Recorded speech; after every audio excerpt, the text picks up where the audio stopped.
The Oblivion remake is real, and we saw a lot of it yesterday. It hasn't officially been announced, but we will go over everything happening with the Oblivion remake. Xbox Game Pass got a major Xbox Game Pass announcement, just a huge drop. Tons of great stuff to go out there and play, obviously with some day one games in there. The NVIDIA GeForce RTX 5060 Ti has been unveiled, so we'll take a look at the cost and just what this new GPU is going to have with it. The PlayStation 6 Portable, some more info on the power of this thing, some more details as to what we can expect. Shuhei Yoshida comments on the Nintendo Switch Welcome Pass or Welcome Tour game that they are charging you to buy. We will go over that and some more Nintendo news, with Nintendo being Nintendo, and Dune Awakening has an announcement here that may be somewhat disappointing, but I don't think it's a huge deal for a lot of people. But before we do jump into it, if you enjoy daily gaming news, daily gaming content, 8 a.m. every single day, keeping you up to date on the gaming world and the biggest news stories that are going on, make sure to hit the subscribe button. I do see from my analytics that a lot of people watch every day. A lot aren't subscribed, so I would appreciate helping the channel grow. But for now, let's get into it.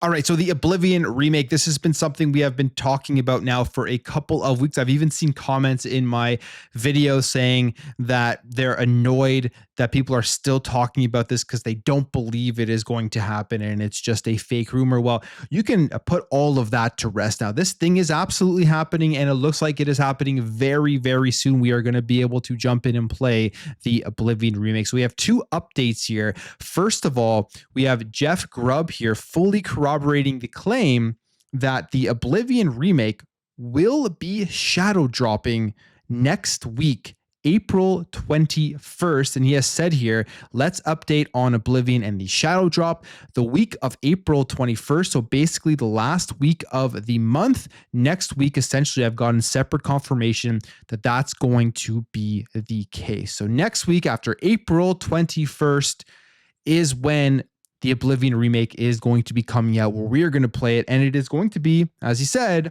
in the form of a shadow drop. And this one to me is head scratching, simply because this is not Hi-Fi Rush. This is going to be a huge game. A lot of people are excited about that, are going to want to go out there and play. I think it's going to cause a lot of word of mouth, just free marketing for it. But I am absolutely surprised that they would shadow drop the Oblivion remake rather than doing a traditional marketing campaign and spending a little bit of extra money here to promote this thing, because I do believe it is going to be very popular when it does drop. And there will be people that don't know about it, who don't follow the news on a daily basis, who don't watch my channel, who, if you did, you would know this thing is coming out, that will be surprised to see that the Oblivion remake is out there and available to play, and they may not know about it until weeks or even months after the thing does come out. But maybe I'll be completely wrong. Maybe this will be a good strategy and the word of mouth marketing will push this to extreme heights, or maybe there is a traditional marketing campaign coming in the next week or so, just before it does drop, so that the word out there is everywhere, on TV, on the internet, everything, that they allow people to know that the Oblivion remake or remaster, whatever you want to call it, is going to be coming out. This is another massive game dropping in the first half of this year, first party Xbox game that just, I think, will be shocking that it's added to this list. We've been hearing a lot about it, but the fact that this is actually happening and actually coming out in 2025 on top of everything else that is coming, specifically you have Doom coming out in May, so just a few weeks for that. Pretty crazy stuff here. And on top of this, if you're still wondering whether Jeff Grubb and the other insiders are right or wrong about this, I think this here puts it all to rest. We got an accidental leak from Virtuos, the developer that we've been talking about that has been working on this game. They do remakes and remasters, and a lot of stuff leaked. Game information, as well as the box arts, the screenshots, and everything that's going to be updated. They're calling it remaster, but I mean, this to me looks like a remake based on how beautiful these images are and just how big of an upgrade this is. But here we have Legacy Killer HD on Twitter saying that the Elder Scrolls 4 Oblivion remastered images and details have leaked and supposedly releasing before the end of the month. And they say here, this is some of the updates to gameplay, which we've talked about previously, but just to go over it, blocking is going to be inspired by Souls-like games. There will be sneak icons that are now highlighted. Stamina system is going to be modified. There will be HUD changes. There will be hit reactions added, and there will be archery that is overhauled. All of these things, in my opinion, are welcomed additions to this game, which is already a phenomenal game.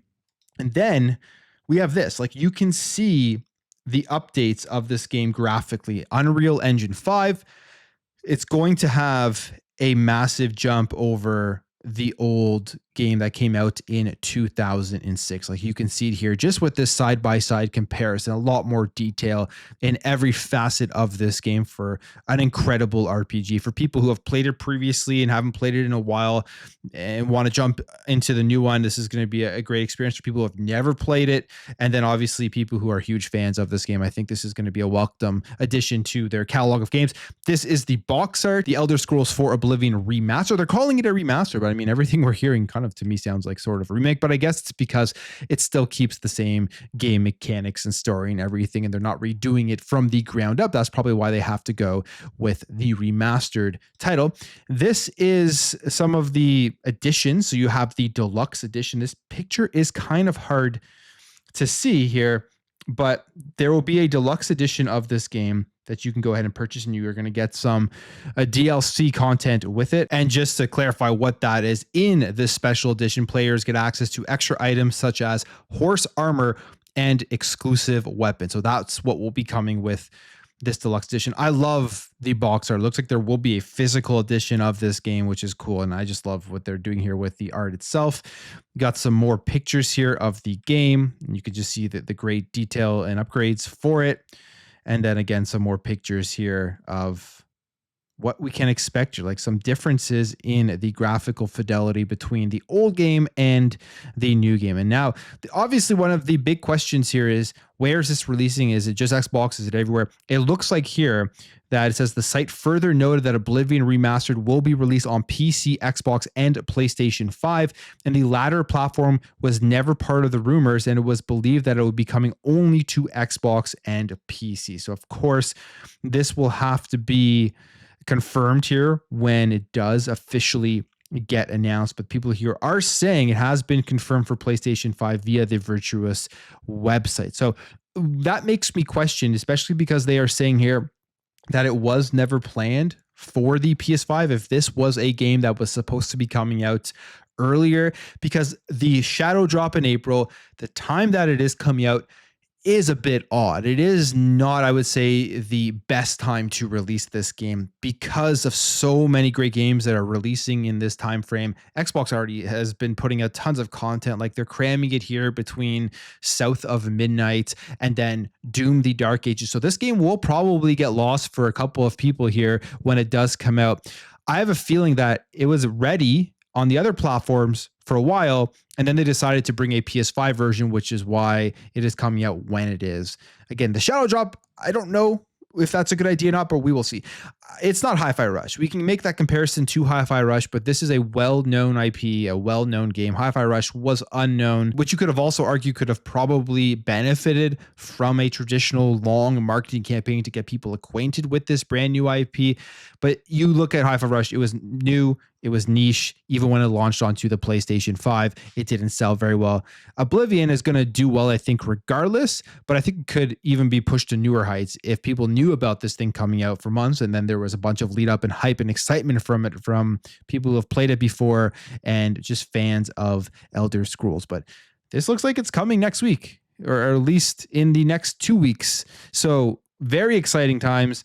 Another big RPG that's going to be coming here from Xbox's first parties. And I'm sure this thing is going to be coming out day one into Xbox Game Pass as well. Or at least I hope it is, because it would be odd if they announce this and it comes out for all the platforms, but isn't Game Pass as obviously a first party Xbox title. So it's real. Anybody out there questioning it, I think you can stop questioning it at this point. Now we just need the official announcement from Xbox as to what is happening here with the Oblivion remake. Okay, besides that, which kicked off all of the news yesterday morning. We got this, a Game Pass announcement, which we get on the Tuesdays, and it is a huge Game Pass announcement. There is a lot of games here, lots of big ones, as well as a big Call of Duty, older Call of Duty game that is dropping into Xbox Game Pass, which is something we have been looking at here for a while, that I think they are now slowly drip feeding and getting ready to give us more of these older Call of Duties into the service. So here is the announcement. We'll go over it. Available today, Grand Theft Auto 5, available via cloud, console, and PC on all tiers, Ultimate, PC Game Pass, and Game Pass Standard. Neon White is now moving to Game Pass Standard. If you have not played Neon White, I highly recommend it. It is a phenomenal game, and this game is coming on April 16th. You have SpongeBob SquarePants, the Patrick Star game, coming to cloud, console, and PC on April 16th. And again, that's all of the tiers of Game Pass. You have Crime Scene Cleaner, April 17th to Ultimate and PC Game Pass. Don't really know too much about this one. Tempopo coming to Game Pass on April 17th for Ultimate and PC. And this is a day one game, one that we've seen previously. It's a puzzle style of game, and they say here that it's chaotic and uncoordinated by nature. The Tempopo needs Hannah's conducting skills to keep on beat and solve each island's puzzle. Populate your melodic garden with rescued flowers to enjoy musical performances. Then we have the biggest one. Is I think this may be up there for awards at the Game Awards this year. That's kind of just my prediction. This one looks like it is going to be a hit. It has Claire Obscure Expedition 33 to Game Pass Ultimate and PC Game Pass day one here on Xbox Game Pass on April 24th. I'm very, very excited for this one. I'm just trying to fit it into all of the other games that are going to be coming out now with the Oblivion remake. Like, this is insane how many great RPGs there are available to play all at the same time.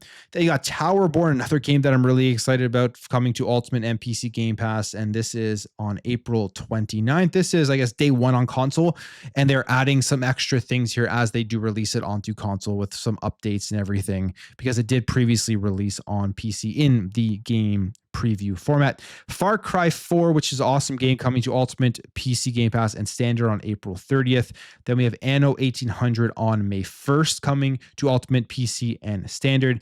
And then we have Call of Duty Modern Warfare 2, which is coming May 1st to Game Pass Ultimate and PC Game Pass. And again, this is what we've been talking about. They are slowly bringing out these Activision games, these older Call of Duties. And here is another one with Modern Warfare 2 dropping. Then we have Dredge coming on May 6th to Ultimate, PC Game Pass, and Game Pass Standard. So this is a huge month for Game Pass with multiple games that people are going to be excited to play. And then some big day ones, obviously, like Claire Obscure Expedition. You got Towerborn coming here.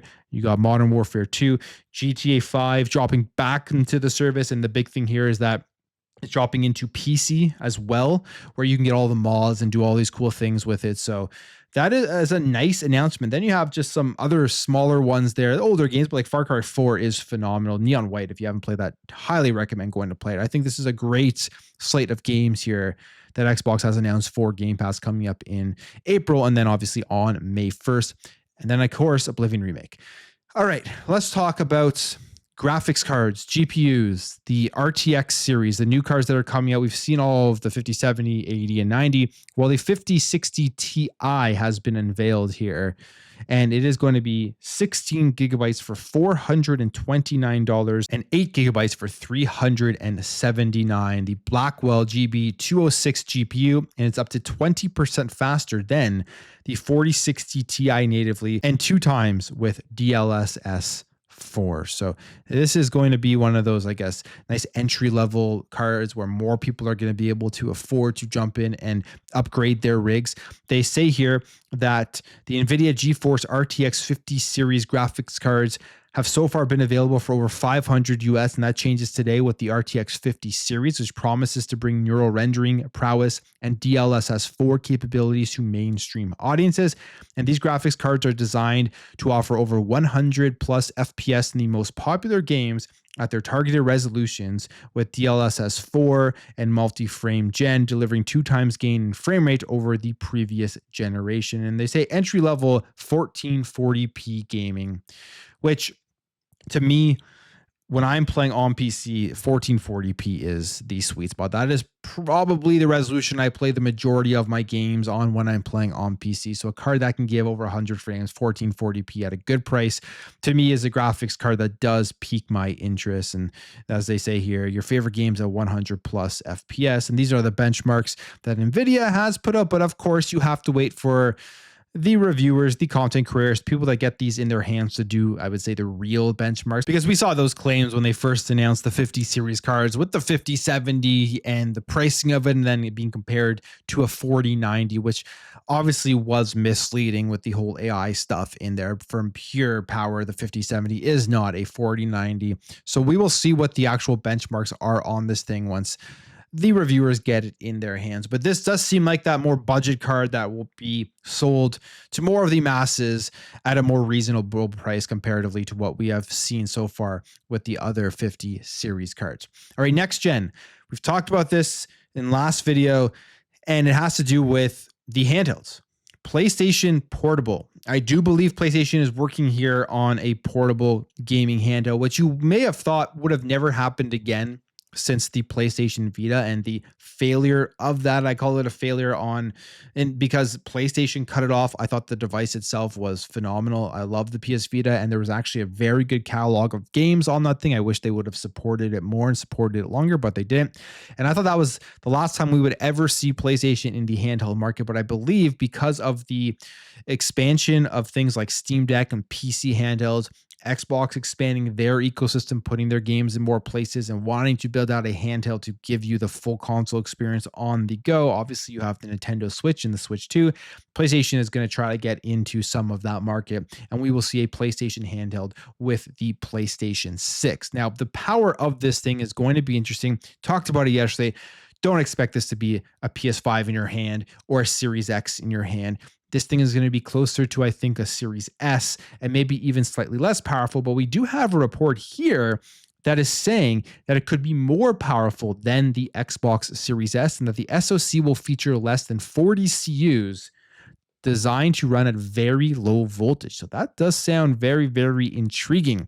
This is following up here on earlier comments regarding the portable edition of the next generation Sony console. The known leaker Kepler L2 provided some additional information on the system on the NeoGAF forums. And when asked about the system's power, the insider confirmed that while it won't be as powerful as the base current generation system, it will definitely be able to run PS5 games, although not at the same resolution and frame rate, mainly due to lower memory bandwidth. And then judging from this information, the leaker's assessment of the system's power, which will sit between the Xbox Series S and the base PlayStation 5, sounds accurate enough. And then when speaking further about the portable PS6 SoC, they're saying here that it is designed to run at very low voltages and will feature a lot less than 40 compute units, so likely less than the 36 featured on the base PlayStation 5 chip. So that makes sense to me, where the power will lie between a Series S and between a PlayStation 5. And it's obviously going to be made to be able to run all of the games that are coming out. I mean, you look at, again, the Nintendo Switch 2 with the NVIDIA chip and DLSS, and how it's going to be able to run games like Cyberpunk and current big AAA games that are on the market. The handhelds that come out with PS6 and with the next Xbox are absolutely going to be there to supplement your main at-home console so that you can play the same games and just jump from your console to your handheld seamlessly for PS6 games, next Xbox games, and beyond that. So it won't be the same resolution, but I think it will be a very good portable experience. And of course, the big thing here is the battery life. Like, how long are these things going to last? So we will see. The other question I do have is, with PlayStation putting their games onto PC, if Xbox does go the route of giving you access to things like Steam, does it make the PlayStation 6 handheld kind of obsolete? If you could just access all of your PlayStation games, your Xbox games, your PC games on a PC handheld or an Xbox handheld via Steam? That to me is a question that we don't have an answer to yet, but that will make things very interesting for the next generation. All right, let's talk some Nintendo Switch stuff here. Shuhei Yoshida, ever since he's left PlayStation, I think has kind of been a blessing for the news and just for knowing about things happening within the gaming industry and getting his thoughts on what he thinks about things that are going on. Very more outspoken since he's left PlayStation, giving his opinions on various different topics. And now he's weighing in here on the paid welcome tour tutorial that Nintendo is charging $10 for here with the Nintendo Switch 2, which should absolutely be a pack-in. Reggie Fils-Aimé has already commented on this, basically kind of taking a shot at to what Nintendo is doing when he talked about Wii Sports and Nintendo Land with the Wii U and how those were all pack-ins and he had to fight for those to be pack-ins, but they helped push the consoles, specifically Wii Sports with the Nintendo Wii. That console, I don't think, sells nearly as many units if Wii Sports is not packed in. But when it comes to the Welcome Tour tutorial, it's $10, and Shuhei Yoshida has this to say about it, about what is going on here. This is with Easy Alley's podcast. Here's what he says. I just don't understand. You would want everyone to experience that, right? You would have a better understanding of the Switch and become a fan of the system. And then asked about whether Nintendo's other monetary-based moves concerning the Switch 2 could affect the company and the console. He replies this: people pay or not pay $10 for the welcome tour, and people who decide not to pay the $10, they don't know what they've missed, right? So I don't think that will become a backlash. I think it's just an opportunity loss for Nintendo. And he does try to justify Nintendo's decision by saying Nintendo is preserving the value of the software and is against free to play. But the reality is, this is a tech demo. This is kind of like Astrobot was for the PS5 pack-in for the DualSense controller to give you an experience, I'm guessing here, of the new HD Rumble and the mouse controls that are going to be brand new for the Switch 2 versus the current Switch 1. And that's just kind of an easy way to get people into these new features and then want to go out there and spend more money on software that utilizes these new features. At this point, they're not really knowing what they are going to be missing out on until eventually, I guess, they use them in different games. But I think it would entice them more to go out there and spend more on other games that have those features if they just had those tech demos right away out of the box. So a very odd decision from Nintendo. $10 for basically a tech demo. I don't know how many people are going to buy it, but we'll see. It's cheap, but it should absolutely be free. And Nintendo continues to be Nintendo. They go after everybody. They sue people. They get people put in jail. And here is another person that they are getting, who they've caught here selling modded Switch consoles. This is a 58-year-old man, is the first in Japan to get suspended prison sentence for selling modded Switch consoles. They say here in January, a man from Japan's Ibaraki prefecture was arrested on suspicion of violating the country's trademark act. And this is 58-year-old Fumihiro Otobe. He has been found guilty and has been given a 2-year prison sentence, suspended for 3 years, as well as a fine of 500,000 yen, which is $3,500. And originally, when he was charged in January, Toby admitted to his crime and said, "I was curious to know whether people would think I was great if I sold modified consoles." Now, going to jail, Nintendo wins another case, which they have won their share of cases. It's not like other companies out there who go after people and lose a lot. I think Nintendo actually has a relatively good track record. Correct me in the comments if I am wrong, but yeah, they're going to do this. And if you think the Switch 2 is going to be any different, it absolutely won't be. You know, as soon as the Switch 2 comes out, you will have people out there trying to break into that thing, trying to get the emulation, trying to crack it, of course, like they did with the current Nintendo Switch, which forced Nintendo to come out and make a bunch of changes to the console itself. So they know this, and I think they've taken a lot of steps to try to mitigate that with the launch of the Switch 2. But if stuff does get through, you know Nintendo will try their best to go after them and catch those people. And then finally, I think a game that is very anticipated is Dune Awakening. Well, it has a small delay here. It's not a massive deal here, but the game has officially been delayed until June. They say here that players who have pre-purchased one of the Game Select editions will get access a few days earlier on June 5th, but the game will be pushed back for the official release dates from May to June 10th. So if you're waiting for Dune Awakening, you're expecting it to come out in May. It's going to be pushed about a month later. Not a huge delay or anything like that, but June 10th will be the official release date here for Dune Awakening. But that's it for me, guys. If you did enjoy this video, hit that thumbs up. If you are new here, hit that subscribe. Thank you for watching, and I will catch you guys in the next video.